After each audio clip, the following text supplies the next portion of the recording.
ಬೆಣ್ಣೆಯಿಂದ ಇವತ್ತಿನ vlog start ಮಾಡ್ತಾಯಿದ್ದೀನಿ. ಚನ್ನರಾಯಪಟ್ಟಣದಲ್ಲಿ ಶನಿವಾರ ಸಂತೆ ಆಗೋದ್ರಿಂದ ಬೆಣ್ಣೆ ಅಂತೂ ತುಂಬ ಚೆನ್ನಾಗಿ ಸಿಗುತ್ತೆ.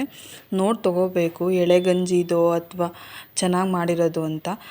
ರಾಗಿ ರೊಟ್ಟಿ, ಬೆಣ್ಣೆ, ಅದ್ರ ಮೇಲೆ ಕುಂಬಳಕಾಯಿ ಪಲ್ಯ ಚೆನ್ನಾಗಿತ್ತು. ಬಿಸಿ ಬಿಸಿ ಅಮ್ಮನ ಮನೆ, ಚಿಕ್ಕಮ್ಮಂದಿರ ಮನೆಗಳಿಗೆ ಹೋದರೆ ಅವರೇ ಮಾಡಿಕೊಡೋದ್ರಿಂದ ಚೆನ್ನಾಗಿರುತ್ತೆ.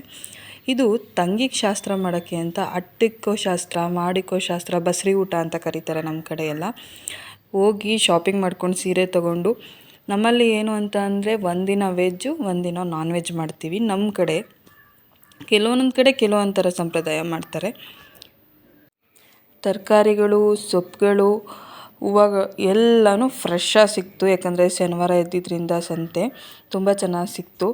ಆ ಸಂತೆ ಒಳಗಡೆ ಹೋದರೆ ಆ ಜನಗಳು ಕೂಗೋದು, ಆ ವೈಬೇ ಬೇರೆ ಇರುತ್ತೆ. ಎಲ್ಲ ಫ್ರೆಶ್ ಫ್ರೆಶ್ ಫ್ರೆಶ್ ಎಲ್ಲ ಫ್ರೆಶ್ ಸಿಗುತ್ತೆ. ಏನೇನು ಸಿಗೋಲ್ಲ ಟೌನ್ ಕಡೆ ಅದೆಲ್ಲ ನಮ್ಮ ಸಂತೆಲಿ ಸಿಗುತ್ತೆ. ಸೊ ಎಲ್ಲ ಶಾಪಿಂಗ್ ಮಾಡಿಕೊಂಡು ಗಾಡಿಗೆ ತುಂಬಿಸ್ತೋ. ಅಪ್ಪ ಅದೊಂದು ದೊಡ್ಡ ಟಾಸ್ಕು. ದೊಡ್ಡ ಫಂಕ್ಷನ್ ಥರನೇ ಆಗೋಯಿತು. ಸೊ ಎಲ್ಲನೂ ಗಾಡಿಗೆ ತುಂಬಿಸ್ಕೊಂಡು ನಮ್ಮಮ್ಮ, ನಮ್ಮ ಚಿಕ್ಕಮ್ಮ, ನಮ್ಮ ಅತ್ತೆ, ನಮ್ಮ ತಾತ, ನನ್ನ ತಮ್ಮ ಎಲ್ಲ, ಅಜ್ಜಿ ಎಲ್ಲ ಕಾರಲ್ಲಿ ಹೊರಟ್ರು. ಕಾರಲ್ಲಿ ಜಾಗ ಸಾಕಾಗ್ತಿಲ್ಲ, ನಾನು ಬರಲ್ಲ ಅಂತ. ಅವನು ಬಾ ಶೀತ ಅಂತ. ಕೊನೆಗೂ ನಮ್ಮ ತಾತನ ಗಾಡಿ ಎತ್ಕೊಂಡು ನಮ್ಮ ತಾತನ ಜೊತೆ ನಾನು ಹೊರಟೆ. ಹೋಗೋ ದಾರಿಲಿ ಎಷ್ಟು ಚೆನ್ನಾಗಿದೆ ನಮ್ಮೂರ ಕಡೆ ವೆದರ್ ಅಂದರೆ, ಆಲ್ಮೋಸ್ಟ್ ಇವಾಗ ಬೆಂಗಳೂರಲ್ಲೂ ಹಂಗೆ ಇದೆ. ಯಾಕಂದರೆ ವಿಂಟರ್ ಸೀಸನು, ಜೊತೆಗೆ ಸ್ವಲ್ಪ ಸೈಕ್ಲೋನ್ ಎಫೆಕ್ಟ್ ಇರೋದ್ರಿಂದ ತುಂಬ ಶೀತ, ಗಾಳಿ. ಇದು ನಮ್ಮ ಆಂಟಿಯವ್ರ ಊರಿಗೆ ಹೋಗುವಾಗ ಎಂಟ್ರೆನ್ಸಲ್ಲೇ ಕೆರೆ ಇದೆ. ಲೆಫ್ಟ್ ಸೈಡಲ್ಲಿ, ರೈಟ್ ಸೈಡಲ್ಲಿ ತೋಟ ಇದೆ. ಈ ಕೆರೆ 35 ವರ್ಷದಿಂದ ಫುಲ್ಲು ನೀರಿಲ್ಲದೆ ಖಾಲಿ ಹೊಡಿತಾಯಿತ್ತು. ಇವಾಗ ಒಂದು 3 ವರ್ಷದಿಂದ ತುಂಬ ಚೆನ್ನಾಗಿ ನೀರು ತುಂಬೈತೆ. ಪಕ್ಕದಲ್ಲಿ ಇನ್ನೊಂದು ಊರಿನ ಕೆರೆ ಕಾಣಿಸುತ್ತೆ. ಸೊ ಇವ್ರದ್ದು ಚಿಕ್ಕ ಮತ್ಕಟ್ಟ, ಅವ್ರದ್ದು ದೊಡ್ಡ ಮತ್ಕಟ್ಟ. ಮನೆ ಹತ್ರ ನಾವು ನಮ್ಮ ತಾತ ಹೋಗೋ ಅಷ್ಟೊತ್ತಿಗೆ ಆಲ್ರೆಡಿ ನಮ್ಮಮ್ಮ ರೀಚ್ ಆಗಿದ್ರು. ಜಸ್ಟ್ ಚನ್ನರಾಯಪಟ್ಟಣದಿಂದ ಒಂದು 6 to 7 ಕಿಲೋಮೀಟರ್ಸ್ ಆಗುತ್ತೆ ಅಷ್ಟೇ ಅವ್ರ ಊರು. ಆಲ್ರೆಡಿ ಇಲ್ಲಿ ನೋಡಿ ನಮ್ಮಮ್ಮ, ನಮ್ಮ ಚಿಕ್ಕಮ್ಮ, ನಮ್ಮ ಅತ್ತೆ ಅವರೆಲ್ಲ ರೆಡಿ ಮಾಡ್ತಾಯಿದ್ರು ಅಡುಗೆಗೆ. ನಮ್ಮಮ್ಮ ಇಲ್ಲಿ ಒಬ್ಬಟ್ಟಿಗೆ ಕಾಯಿ ಒಬ್ಬಟ್ಟು ನಾವು ಮಾಡೋದು, ಹೂರಣ ರೆಡಿ ಮಾಡ್ತಾಯಿದ್ರು. ಅದನ್ನಂತೂ ನನ್ನ ಕೈ ಕೊಟ್ಬಿಟ್ಟಿದ್ರು ತಿರುಗಿಸು ಅಂತ. ನಂಗೆ ತಿರುಗಿಸಿ ಕೊನೆಗೆ ನಾನು ಹಾಕದೆ ಬಂದ್ಬಿಟ್ಟೆ. ಕೊನೆಗೆ ಇಲ್ಲಿ ನಮ್ಮಮ್ಮ 4 ಗಂಟೆ ಕೂತವರು, ರಾತ್ರಿ 10:30ವರೆಗೂ ಒಬ್ಬಿಟ್ಟು ತಟ್ಟವ್ರೆ. ಸೊ ಈ ಕಡೆ ನಮ್ಮ ಚಿಕ್ಕಮ್ಮ, ನಮ್ಮ ಅತ್ತೆಯವರೆಲ್ಲ ಕಡಲೆಬೇಳೆ ವಡೆಗೆ ಪ್ರಿಪೇರ್ ಮಾಡ್ತಾಯಿದ್ರು. ಇದೊಂಥರ ನಮಗೆ ಫ್ಯಾಮಿಲಿಲಿ ಏನು ಅಂದರೆ ಇರಬೇಕು, ರಿಲೇಷನ್ಶಿಪ್ಪು ತುಂಬ ಮುಖ್ಯ. ಅದರಲ್ಲಿ ಒಳ್ಳೇದಿದ್ದರೆ ಇನ್ನೂ ತುಂಬ ಚೆನ್ನಾಗಿರುತ್ತೆ. ಅದನ್ನು ಬಿಲ್ಡ್ ಮಾಡ್ಕೊಂಡು ಹೋಗಬೇಕು. ಬೆಳೆಸ್ಕೊಂಡು ಹೋದಷ್ಟು ರಿಲೇಷನ್ಶಿಪ್ ಆಗಲಿ, ಫ್ರೆಂಡ್ಶಿಪ್ ಆಗಲಿ ಚೆನ್ನಾಗಿರುತ್ತೆ. ಸಣ್ಣ ಪುಟ್ಟ ಮಾತುಗಳು ಬರ್ತಾ ಇರುತ್ತೆ, ಹೋಯ್ತಾ ಇರುತ್ತೆ ಯಾವುದೇ ರಿಲೇಷನ್ಶಿಪ್ಪಲ್ಲಿ. ಅದನ್ನು ನಾವು ಆದಷ್ಟು ಸೈಡ್ಗಿಟ್ಟು ಏನು ಬೇಕು, ನಮಗೆ ಸಂಬಂಧ ಬೇಕು ಅಂದಮೇಲೆ ಅದನ್ನೆಲ್ಲ ಮರಿಬೇಕು. ಕೆಲವೊಂದು ಸಲ ಮರೆಯೋಕ್ಕಾಗಲ್ಲ. ಅದಾದಮೇಲೆ ಬಂದವ್ರಿಗೆಲ್ಲ ಊಟ ಹಾಕಿದ್ವಿ. ಅವ್ರದ್ದೆಲ್ಲ ಊಟ ಆದಮೇಲೆ ನಾವು ಊಟ ಮಾಡಿದ್ವಿ. ಮಾರನೇ ಬೆಳಗ್ಗೆನೇ ಟಿಫನ್ಗೆ ಅಂತ ಬಿರಿಯಾನಿ, ಮೊಟ್ಟೆ ಮಾಡ್ಕೊಂಡಿದ್ವಿ. ಚಿಕನ್ ಬಿರಿಯಾನಿ ಮಾಡಿದೋ. ಸೊ ಮಾಡಿದ್ದು ನಾನೇ, ಬಟ್ ಪ್ರಿಪೇರ್ ಎಲ್ಲ ಹಚ್ಕೊಟ್ಟಿದ್ದು ಎಲ್ಲ ಅಮ್ಮ, ಚಿಕ್ಕಮ್ಮವರೆಲ್ಲ ಮಾಡಿಕೊಟ್ಟಿದ್ರು. ಇಲ್ಲಿ ನೋಡಿ ಎಲ್ಲ ನೀಟಾಗಿ ಮಾಡಿಕೊಟ್ಟವ್ರೆ. ನಾವು ನನಗೆ ಕೆಲಸ ಮಾಡ್ಕೊಟ್ಬಿಟ್ರೆ, ಹಚ್ಕೊಡೋದೆಲ್ಲ ಕೆಲಸ ಮಾಡ್ಕೊಬಿಟ್ರೆ ಅಡುಗೆ ಮಾಡೋಕ್ಕೆ ಈಸಿ.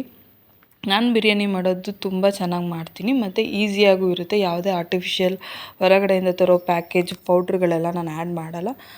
ಬಾಣಲಿಗೆ ಎಣ್ಣೆ ಬಿಡ್ಕೊಳ್ಳೋದು ಮತ್ತು ಬಿರಿಯಾನಿ ಐಟಮ್ಸ್ ಬರುತ್ತಲ್ಲ, ಪಲಾವ್ ಎಲೆ, ಮರಾಠಿ ಮೊಗ್ಗು, ಏಲಕ್ಕಿ, ಇದೆಲ್ಲ ಸೋಂಪು ಎಲ್ಲ ಹಾಕಿ, ಈರುಳ್ಳಿ, ಟೊಮೊಟೊನ ಹಾಕಿ ಒಂದು ಸ್ವಲ್ಪ ಮೆಂತ್ಯ ಸೊಪ್ಪು ಹಾಕ್ತೀನಿ.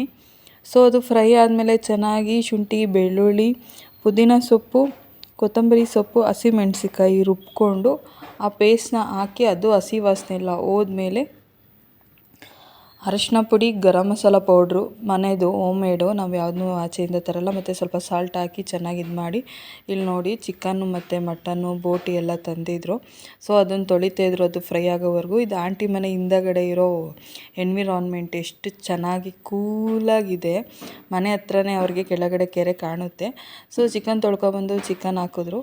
ಅದು ಚೆನ್ನಾಗಿ ಫ್ರೈ ಆಗಬೇಕು ಮತ್ತು ಉಪ್ಪು ಖಾರ ಹಿಡಿಬೇಕು. ಅದ್ರದ್ದು ಮಸಾಲ ಎಲ್ಲ ಹಿಡಿದ್ರೆ ಚಿಕನ್ಗೆ ಅದು ಚೆನ್ನಾಗಿರುತ್ತೆ. ಯಾಕೆಂದರೆ ಕೆಲವೊಂದು ಬಿರಿಯಾನಿಲಿ ಏನು ಅಂತಂದರೆ ಪೀಸ್ ಎಲ್ಲ ಬೆಂಡ್ ಅನಿಸುತ್ತೆ, ಅದಕ್ಕೋಸ್ಕರ. ಅದಾದಮೇಲೆ ಅಕ್ಕಿ ಹಾಕಿದ್ರು. ಇಲ್ಲಿ ಏನು ಅಂದರೆ ಚಿಕನ್ ಕ್ವಾಂಟಿಟಿನೇ ಜಾಸ್ತಿ ಐತೆ. 4 kg ರೆಡಿ ಚಿಕನು, ಅದಕ್ಕೆ 2 kg ಅಕ್ಕಿ ಹಾಕಿದ್ರು. ಗೊಜ್ಜು ಮಾಡಲಿಲ್ಲ ಗ್ರೇವಿನೇ, ಯಾಕಂದರೆ ಮಧ್ಯಾಹ್ನ ಊಟಕ್ಕೆ ಏನು ಅಂದರೆ ಬೋಟಿ ಗೊಜ್ಜು ಮಟನ್ ಸಾಂಬಾರೆಲ್ಲ ಇತ್ತಲ್ಲ, ಸೊ ಮಾಡಲಿಲ್ಲ. ಅದಾದಮೇಲೆ ಅದನ್ನು ನೀಟಾಗಿ ಒಂದು ಅಳತೆ ಪ್ರಮಾಣದಲ್ಲಿ ನೀರು ಹಾಕಿ ನೋಡ್ಕೋಬೇಕು, ತಳ ಹಿಡಿದಂಗೆ ಒಂದು ಸ್ವಲ್ಪ ಏನು ಫ್ಲೇಮ್ನ ಕಮ್ಮಿ ಇಟ್ಕೋಬೇಕು. ಆವಾಗ ಅದು ತಳ ಹಿಡಿಯಲ್ಲ ಮತ್ತು ಅನ್ನ ಒಡೆಯಲ್ಲ, ಉದುದ್ರದಾಗಿ ನೀಟಾಗಿರುತ್ತೆ. ಕೊನೆಯಲ್ಲಿ ದಮ್ ಕಟ್ಟಬೇಕು. ನಿಂಬೆಹಣ್ಣು ಹಿಂಡಿದ್ರೆ ಅದು ಏನು ಅಂತ ಅಂದರೆ ಅಂಟಲ್ಲ ಅನ್ನ ಒಂದಕ್ಕೊಂದು. ಸೂಪರಾಗಿತ್ತು ಚಿಕನ್ ದೊನ್ನೆ ಬಿರಿಯಾನಿ. ಎಷ್ಟು ಚೆನ್ನಾಗಿತ್ತು ಅಂತ ಅಂದರೆ ಒಂದೊಂದು ಸಲ ತಿನ್ನೋರು 2 ಸಲ ತಿಂದವ್ರೆ. ಮಧ್ಯಾಹ್ನಕ್ಕೆ ಊಟನೇ ಬೇಡ ಅನ್ನಿಸ್ಬಿಡ್ತು. ಕೊನೆಗೆ ಅದನ್ನೆಲ್ಲ ತಿರುವಾಡಿಸ್ಕೊಂಡು ಒಂದು ಹದ ಮಾಡಿಬಿಟ್ಟು, ಬೇಕು ಅಂತಂದರೆ ಬೆಣ್ಣೆ ಹಾಕೋಬೇಕು. ನಮ್ಮ ಚಿಕ್ಕಮ್ಮ ಬೆಣ್ಣೆ ತಿನ್ನಲ್ಲ ಅವ್ರಿಗೆ, ಸೊ ನಾವೇನು ಮಾಡಿದ್ವಿ, ನಾವು ಬಿರಿಯಾನಿ ತಿನ್ನುವಾಗಲೇ ಸ್ವಲ್ಪ ಬೆಣ್ಣೆ ಹಾಕ್ಕೊಂಡು ಮಿಕ್ಸ್ ಮಾಡ್ಕೊಂಡು ತಿಂದ್ವಿ. ಬಾಯಲ್ಲಿ ನೀರು ಬರ್ತಾಯಿದೆ ಇವಾಗಲೂ, ಅಷ್ಟು ಚೆನ್ನಾಗಿತ್ತು. ಸೊ ನಾವೆಲ್ಲ ಒಟ್ಟಿಗೆ ಕೂತ್ಕೊಂಡು ಬಿರಿಯಾನಿ ತಿಂದು ಆಮೇಲೆ ಈ ಸೀರೆದು ಹೆಣ್ಮಕ್ಳುಗಳಿಗೆ ಏನಪ್ಪ ಅಂದರೆ, ಸೀರೆ ತಂದಿದ್ದು ಇವಾಗ ಅವಳಿಗೆ ಬಸ್ರಿ ಊಟಕ್ಕೆ ಸೀರೆ ತರ್ತೀವಲ್ಲ, ಅದು ಅಲ್ಲಿರೋರಿಗೆಲ್ಲ ಇಷ್ಟ ಆಯಿತು. ಅಷ್ಟರೊಳಗಡೆ ನಾನು ಹೋಗಿ ಶಾಪಿಂಗ್ ಮಾಡ್ಕೊಬರೋ ಅಷ್ಟೊತ್ತಿಗೆ ಇಲ್ಲಿ ನಮ್ಮಮ್ಮ ಅವರು ಮಟನ್ ಸಾಂಬಾರು ಮತ್ತು ಬೋಟಿ ಗೊಜ್ಜು ಎರಡನ್ನೂ ಆಲ್ರೆಡಿ ಪ್ರಿಪೇರ್ ಮಾಡಿದರು. ಆನ್ ದ ವೇ ಬರುವಾಗ ಐಸ್ ಕ್ರೀಮ್ ತಂದಿದ್ದು. ಸೊ ಐಸ್ ಕ್ರೀಮ್ ತಿಂದರು. ಇಲ್ಲಿ ನಮ್ಮಮ್ಮ ಮುದ್ದೆ ಕಟ್ತಾಯಿದ್ರು, ಈ ಕಡೆ ಕುಕ್ಕರ್ ಮೇಲೆ ಅನ್ನ ಆಗಿತ್ತು. ಸೊ ಆಂಟಿ ನನಗೆ ಟೇಸ್ಟ್ ನೋಡೋಕ್ಕಿಂತ ಬೋಟಿ ಗೊಜ್ಜು ಕೊಟ್ಟರು, ಮಸ್ತಾಗಿತ್ತು. ಎಲ್ಲ ಹೋದ್ಮೇಲೆ ಅವ್ರದ್ದು duty, farming duty, silk farming. So ಅದನ್ನು ಕೆಲಸ ಮಾಡ್ತಾಯಿದ್ರು. ಇಷ್ಟೇ. Thank you for watching.